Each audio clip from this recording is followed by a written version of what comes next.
When I was little, my father was famous. He was the greatest samurai in the empire. So, without further ado, I'm going to talk about Phuket Word. So, many of you know, I think most of my subs, that I did a video on perspective called "Perspective for Globe Deniers" or "Perspective for Dummies," and Phuket Word played a decent part in it, using his examples of perspective to show that globe deniers don't know what they're talking about. So he did a 1 hour and 11-minute hit piece on me, and ending by calling me the great ape, and saying that I was being deceptive. Now, first off, he called me a great ape. I think he thought he was insulting me, but given that I understand the scientific origins of mankind, calling me a great ape is not actually an insult. So I don't have a problem with that. He thought he was. So I watched the video. Well, I was about to do watch the video, but I just told him immediately last night after that I'm going to be doing a live stream, and he should listen in. And when I got up this morning, this was his response. Why? So I can watch you telling more lies. I've had enough of your sophist rhetoric, having had put you right with your falsities, assumption, and biases.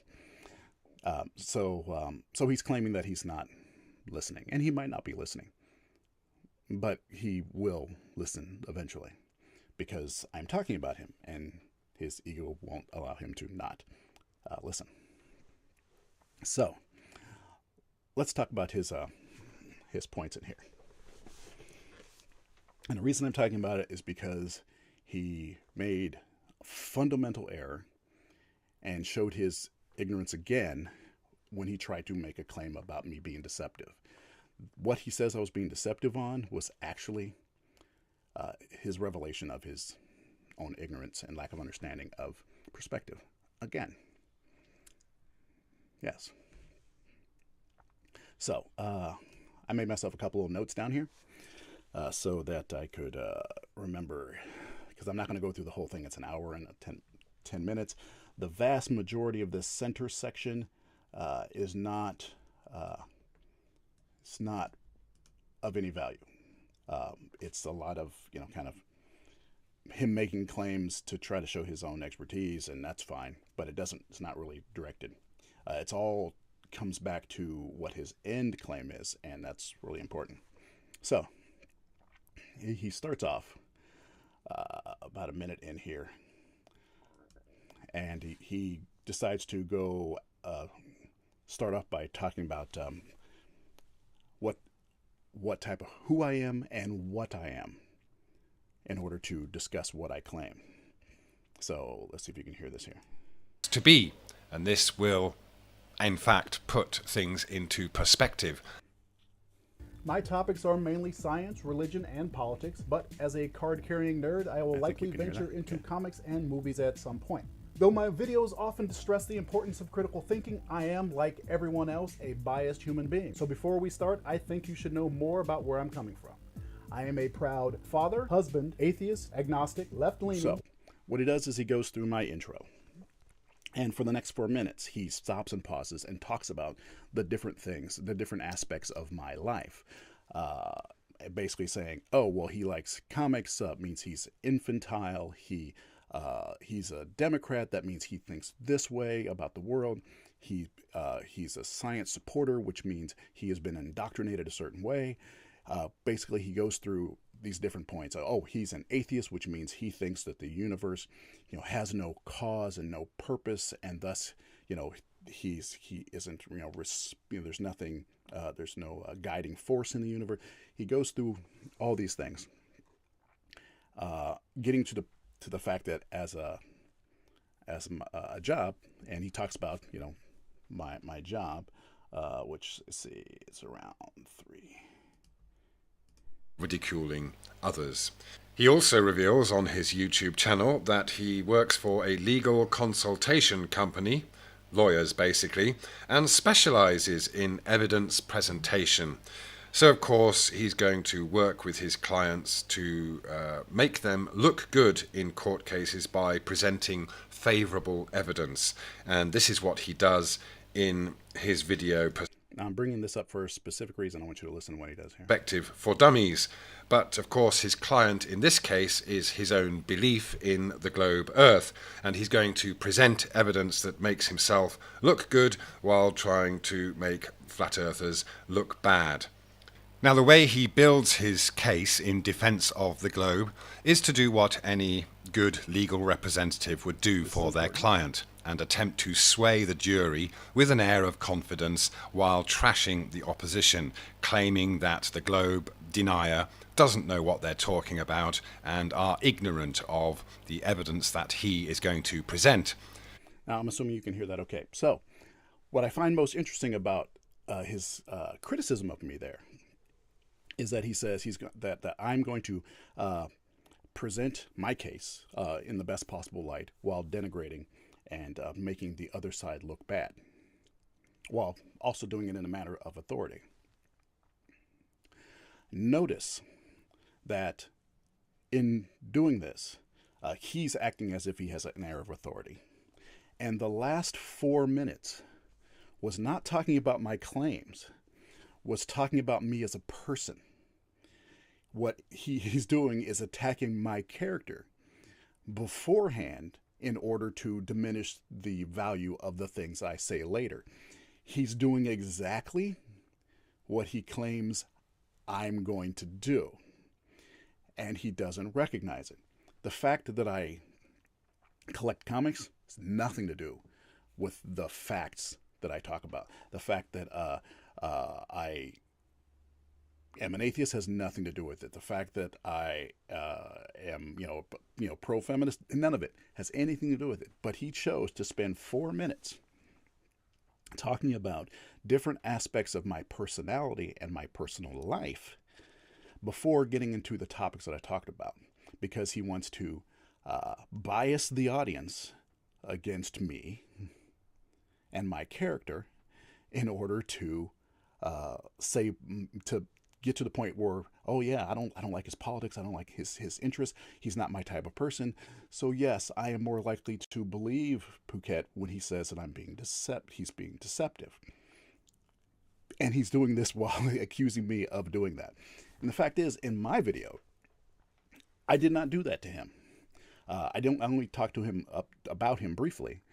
And what I did was say that he has a limited knowledge of perspective. Didn't talk about him as a person, didn't talk about his background, didn't talk about his mama. What I said was he shows a fairly good understanding of perspective compared to other globe deniers, yet his knowledge comes up short. That was it. So there's a major difference between the type of character attack he's claiming that I do against globe deniers compared to what he has done against me. And honestly, I don't care, because his opinion of me doesn't matter. But it's disingenuous for him to make the claim about me while doing the same thing. His people believe it and they go with it, but I just wanted to point that out. But let's get to the crux of the argument, which is about an hour in. A lot of this time he talks about how I'm right about this. He agrees with me on that. It's all about showing that I'm using the real science to set things up in order to slip a deceptive move in there to deceive people. So we get to 1 hour. Let's get about an hour. So really, he's basically said something that... Oh, real quick. He also, throughout, talks about the claims about the orthographic view and the Mount Rainier shot being a straw man that I brought up. Not understanding that a straw man is something that has been a view that has been imposed on the opposition that is easy to knock down. It's not a position that they've taken in order for you to easily take it apart. It's not a straw man when it is actually a claim that globe deniers have made. I didn't make this whole discussion of Mount Rainier and Mount St. Helens up out of whole cloth. Now, conspiracy cats may have put it out there as a dangling a little bit of string for the cat analogy. A little bit of string out there for globe deniers to bat at and jump at, and they did. But it wasn't a straw man, because the perspective rules, the orthographic claims, the rise and fall that should be seen according to a flat plane is what flat earthers claim. They say it should act a certain way according to a flat earth. Now, a flat earther may not have been the first person to discuss Mount Rainier and Mount St. Helens. It may have been a globe supporter. But he was using the claims that they have made about how the earth is flat and how perspective works. So he was using their claims to present a bit of evidence that doesn't fit the claims they've made. They may not have made a claim about Mount Rainier, but they did make the claims about a flat earth. So it was not a straw man. Now, after that, when all the flat earthers started jumping on it, globe deniers, when they all started jumping on it and started making claims about it, it is definitely not a straw man for me to start discussing it about what their claims are.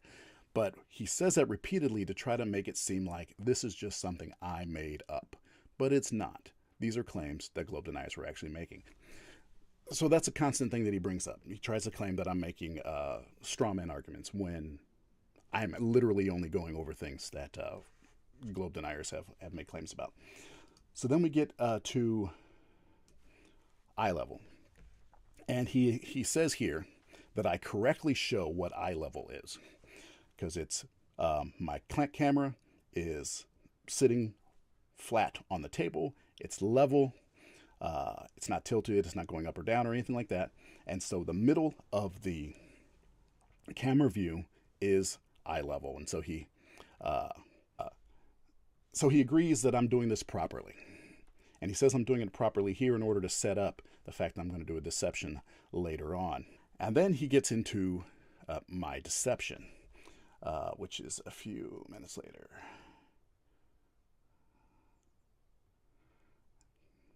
And my deception is that I put eye level here instead of putting... Hold on, let's check my side screen here. Okay, good.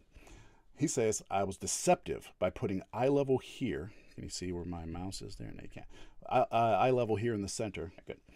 So he says I'm being deceptive by putting eye level here, when if I were to put it at the center of the screen, it would be somewhere right down, let's see if we can show a spot. It would be there. That's where the center of the camera frame, the image frame is. So that's where eye level would be. Except, he says, the camera is tilted. Obviously, it's not pointing straight out. It's not level. So in reality, to him, eye level should be right here at the horizon, at the line of water. But my deception was I put it up here in order to make my theory work. And this is where he shows his lack of understanding of perspective. So we're going to go on to another slide here. I think I'm done with this part here. I just threw this stuff together beforehand. So the whole point is that if the camera is level and pointing straight out, then the center of the frame is eye level. That's kind of by definition. And lines of perspective, well, if you were to draw them, would converge toward that line, and they would converge toward, they would meet at eye level. That's if you know, like I knew here, that the camera was level. Problem is, what happens if you don't know if the camera is level or not? What do? Do you just pick the center of the frame? No, you don't. So what if I was just given this, and I didn't know if this was level or not? How would I find where eye level is? This is a question to Phuket Word. How would you find where eye level is? Well, we know certain things. If I were told, well, these things are the same height and they're in a straight line, then there are certain rules we know about perspective. There are things that we know about perspective that would allow us to find out where eye level is. So what would I do? Well, first I got to give myself some room. So I'm going to alter the size of this, give myself some room just in case. Actually, in this case, the image is not too big. And then I get myself a tool real quick. Hold on. I might get myself a tool. Let's go here. Get myself a tool. And I would select a point, let's say this back upper rear corner of this Lego, and I would draw a line from that Lego through the other Lego to the other Lego and on through like so, and as close as I can, and you get something like that. Let me real quick change the color of that puppy so it's nice and bright. There we go. And let's change the thickness of the thing.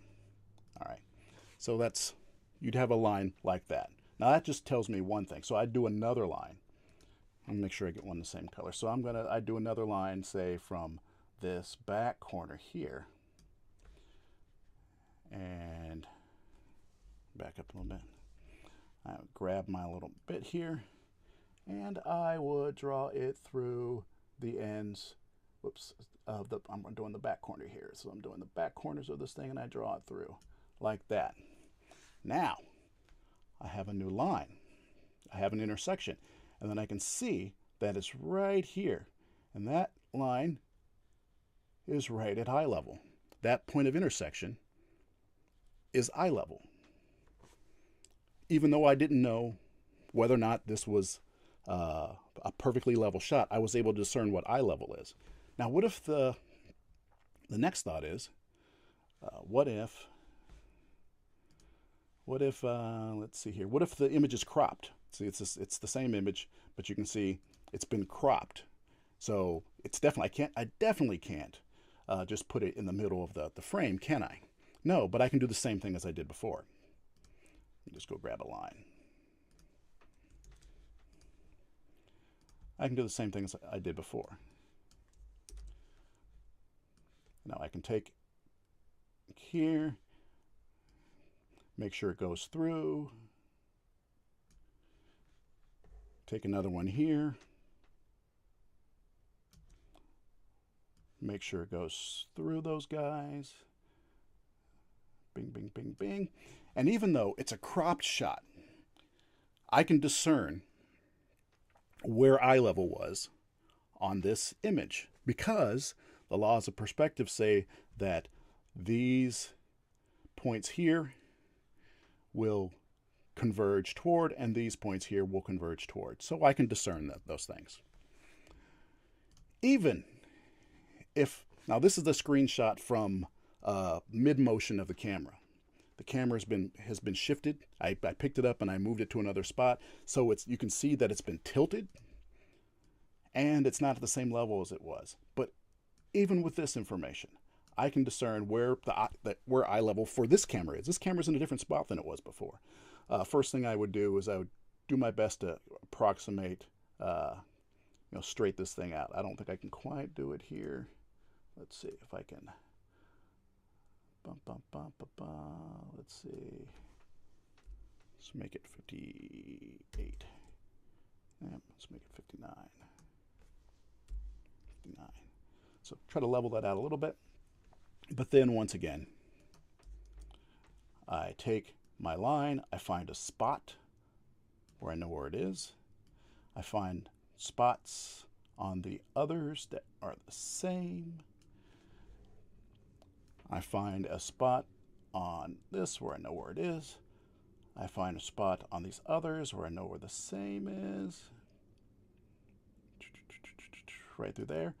And so, as you can see, eye level is somewhere around here. It's gone up a little bit because I'm moving from one place to place, but that's where eye level is on this shot. That's how you discern things when you don't know. So let's get to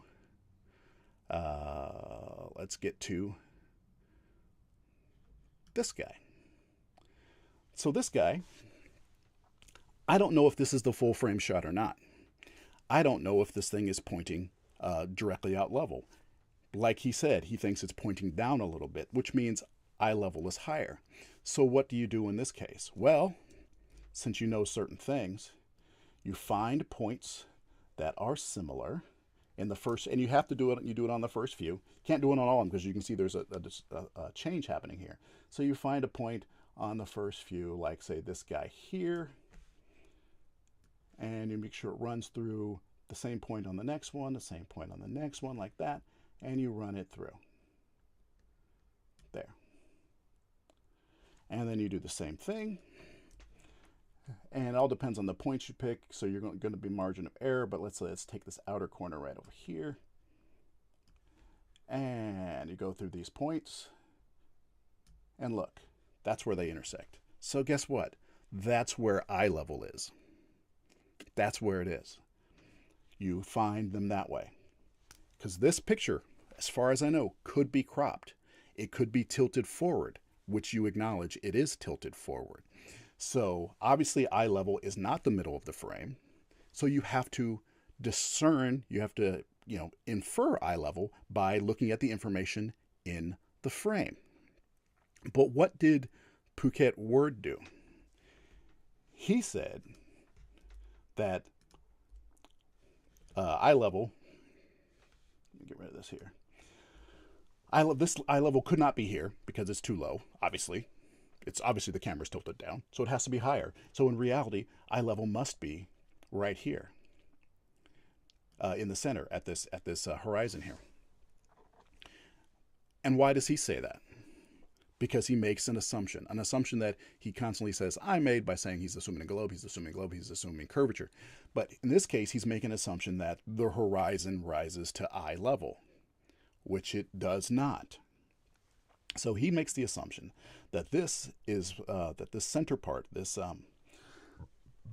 water line is where eye level is. And so I'm being deceptive by saying it's here. Though what I did, and maybe I should have said, by the way, I had to discern what eye level is in order to make this claim, and I didn't do that. You can use that as a valid criticism of me, but to say I'm being deceptive is false. Whoops. So using the information in the image, I found out where eye level was, using the laws of perspective that he agreed to early on. But he claims it's the center of the frame here. So, I have a question. Let's check something out. Let's assume for a moment that Phuket Word is correct about where eye level is in this image. He says, let me get another tool. He says that eye level is this horizontal line right here. He says that this water is eye level. Okay, let's assume for a second that it is, which it is not. What do we know about the rules of perspective? Well, as I mentioned earlier on in my video, and he agreed to, the lines at the bottom, below the eye level. So let's go with this corner here. Will converge at eye level. So let's see. I can't even see where I'm going.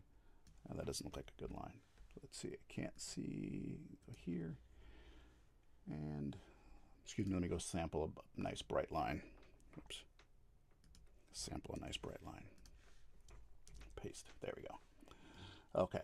So let's see. Let's go with this inner corner here. And this inner corner here. And let's see if they converge at eye level. Remember, they converge at eye level, but they never pass eye level. So if eye level actually is this horizon line, then these lines should converge there, but they don't. And they should never cross it. But those lines converge above it. These lines above should converge down toward it. But they are not properly in line. And they should do that consistently the whole way through. These lines here, so let's go, let's say these top guys here. These lines here, say those guys, should converge at the same point as, let's say, these guys here.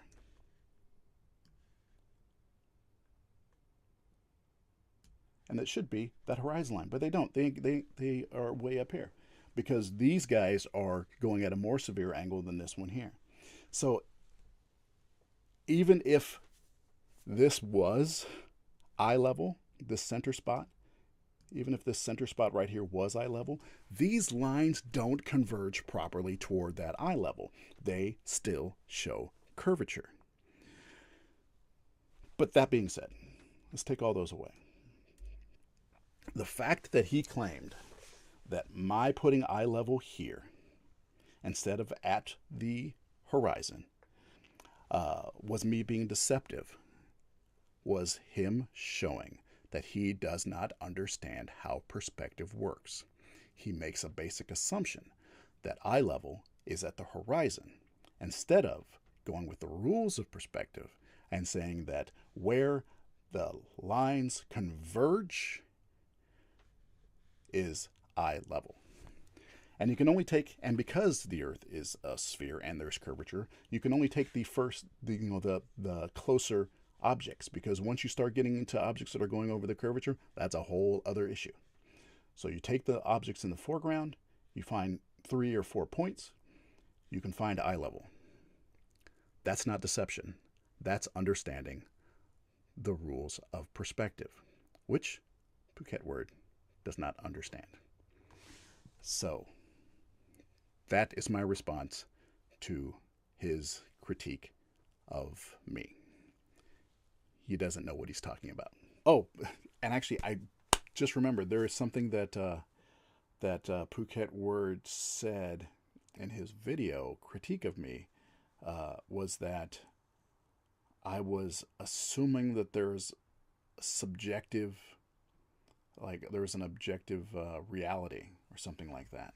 First, let me explain how this diagram is correct, and then I'll show you. The echoes in A basic rule of perspective that I mentioned earlier is that the farther away an object is, the smaller it appears. How much smaller is an inverse proportional relationship to the distance? That is, if it is twice as far away, it looks half as tall and half as wide. Now, that is a claim of an objective reality. But when it comes to making observations, they are always subjective. Yeah. So he's literally saying that there's no objective reality. And when someone tries to say there's no objective reality, if he's saying there's no objective reality, he's saying that the rules of perspective don't exist. That basic rule that I said isn't a real one, because I'm making a claim of an objective reality. Now, if we can't say that there is an objective reality, we can't have a discussion. There's no value to a discussion with someone who claims that reality doesn't exist. You just can't. And that's actually how far I watched last night before I turned it off. Said, oh, okay, this is going to be one of those. I got to go to bed. I got that far, and I said, no objective reality. Is it worth my time? And literally, if there's someone who says there's no objective reality, then you have nothing to discuss. There is nothing to discuss. Because if there's no objective reality, you get to start making things up to fit whatever you want. And so, yeah, that's just an additional claim that he made. That's my job! That's what I do! I don't lose! I win! Is there no one on this planet to even challenge me?